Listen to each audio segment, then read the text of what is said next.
I appreciate the hard work that went into putting this together, and welcome the commentators' comments as well as all of yours. The title of this project, and it's one of two related projects, as already mentioned, that I'm working on estimating the effectiveness of ex post patent review, right? What have we learned? The background I'll skip through because we've gotten a very good background over the course of the morning.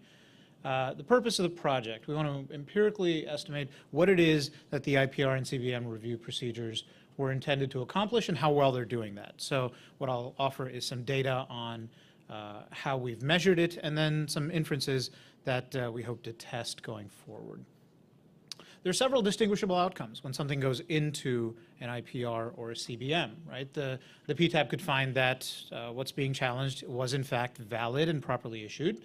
It could be found invalid on the basis of new prior art that was not before the PTO during examination. It could be found invalid based on prior art that was before the PTO but that wasn't considered in the view of the PTAB sufficiently. It could also be found invalid based on the same prior art, same everything, but the law has changed, right? The last several years have seen very important changes in the law from the Federal Circuit and certainly from the Supreme Court. And then the fifth, this is the residual. It's same prior art, same law so far as we can tell, but it's still found invalid. That's an interesting case, and we can talk about what that means. But these are sort of ways of disaggregating the very simple on-off, valid, invalid outcomes that we've seen so far, and I think they're interesting to distinguish. So our working hypotheses, and these pertain variously to CBM and IPR. For decisions to institute CBM and IPR, it's important to look at the grounds on which the thing is being challenged. Is it 101? Is it 102? 103, 112. So 101 eligibility has been in flux recently. Our sense is that that's more fertile ground for challenges. And so the difference between the grant percentage and the denial percentage we expect would be higher for 101 than they might be for 102 or 103, which require more just looking at prior art. And there hasn't really been significant change, with the exception of KSR, in the standards for those prior art-based challenges. In the case of whether to institute an IPR, we would probably expect 103 challenges. 102 and 103 are the things you challenge on, so 103 is probably going to be the ground on which the challenge is more likely to be accepted than 102, because new prior art's more likely to make a difference in the case of 103. As I mentioned, we've had KSR. Inventiveness certainly gets more mileage in an unpredictable versus predictable art, but at the end of the day, it's much harder to find something new on a novelty objection that the PTO didn't already catch, right? It's possible, but we think less likely at the margin than in a 103 challenge. So those are our working hypotheses, and now the question is how to test for them. Bibliographic characteristics of the patents, of course, are all available publicly, as are the event histories of the patents, the prosecution histories.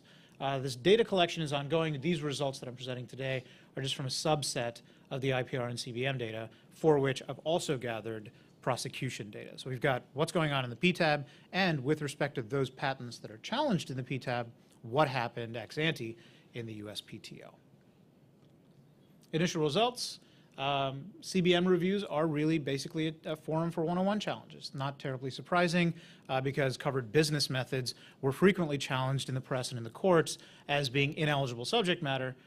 That perception and the desire to challenge those patents on that ground have not gone away.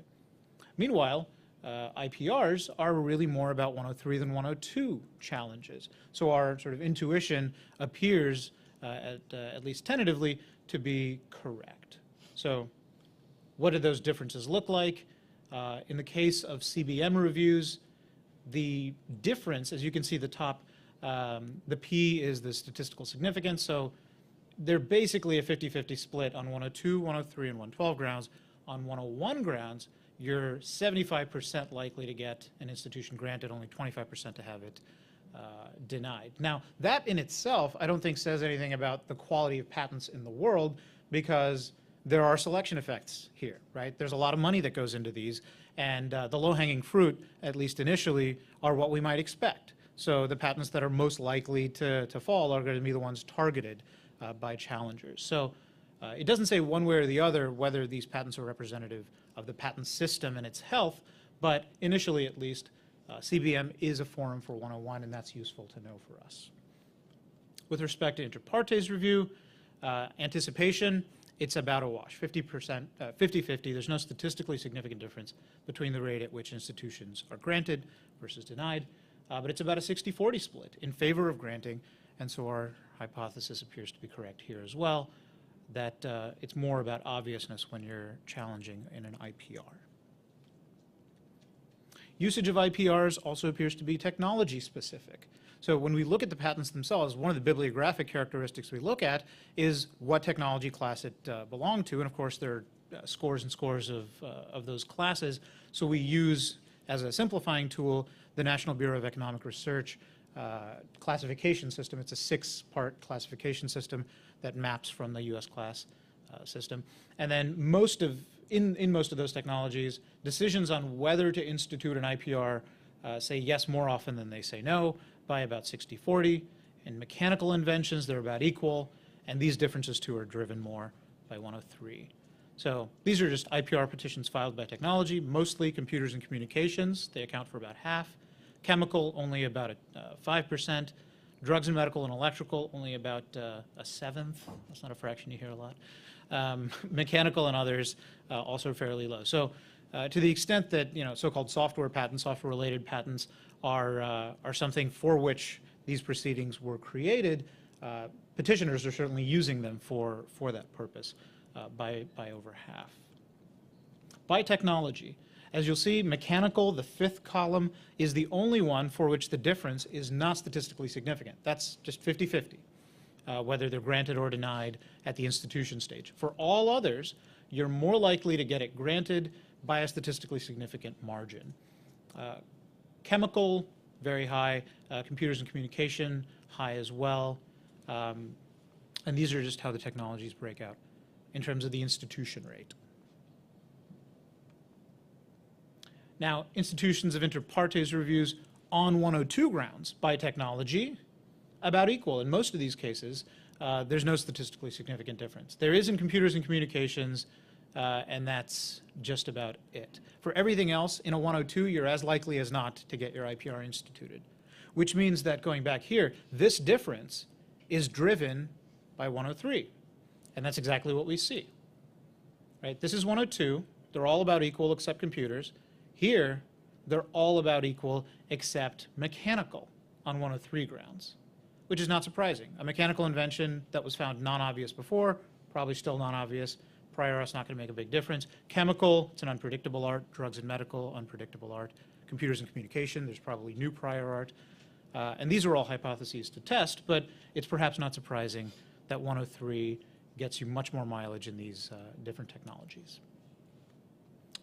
Now, 102 versus 103, this is just a different way of restating the same claim, that obviousness is a bigger driver of the 103 institution decision than anticipation rejections are, right? And again, mechanical is the only one where they're about the same. Everything else, statistically significant difference. Now, the question of which patents land in IPR CBM review, this is a little bit dense. It's going to be part of the paper, and so I'm going to skip over it for now. If there are questions, I can come back to it. We came up with some constructed variables to sort of identify which patents with which characteristics are more likely to wind up here. But in the interest of time, let's ask the more fundamental question. What's IPR CBM intending to correct? If they're for catching mistakes that the PTO examination process missed, right, it allowed them to go through, then we may reasonably expect that patents for which IPR CBM reviews are instituted are probably different from the ones in which they are not instituted, particularly with respect to whether that grounds for rejection. It's being challenged now on this grounds. It wasn't challenged before. If that's the case, you're going to see more institutions. If you're challenging on 103 now and the examiner didn't even bring up a 103 rejection, you're more likely to get an IPR or CBM. If the examiner did issue a 103 rejection during examination, and now you're challenging on 103 again, you're probably not going to get as likely an institution rate. That's the theory. Now let's find out. Right, so this is just the example. What we find is that in all four grounds, 101, 102, 103, and 112, there is no statistically significant difference between the institution rate for patents with each grounds for rejection in the prosecution history versus without. Now they've been challenged in the PTAB for that same grounds, and the rate at which those petitions are instituted is statistically equal with respect to each grounds. Now, this by itself doesn't tell us that the PTAB is just wasting its time and doing stuff that the examination process already did. What it tells us is that what may be happening is that new prior art and or new law, right, is what may be behind this. Now, if this were different, then certainly new prior art would be something to look carefully at. I think that what this might suggest, and it's going to be tested, we're going to test it, is that the law has changed, and indeed we may find that the same prior art's being argued now under KSR, whereas in examination that wasn't available to the examiner. So that's our tentative conclusion. It's by no means conclusive, of course. And so the change in legal standards is very interesting to us. Immediate next steps, we actually have to go in and look at whether the same prior art was in fact used in the PTAB as was used in examination. Until we do that and actually hand code these things, we're not going to be able to say with confidence what's really going on. We also, of course, have to continue updating the underlying IPR and CBM data as more and more petitions are being filed, more decisional information is becoming available, and then the prosecution history for those relevant patents as well. So, with that, I welcome your questions.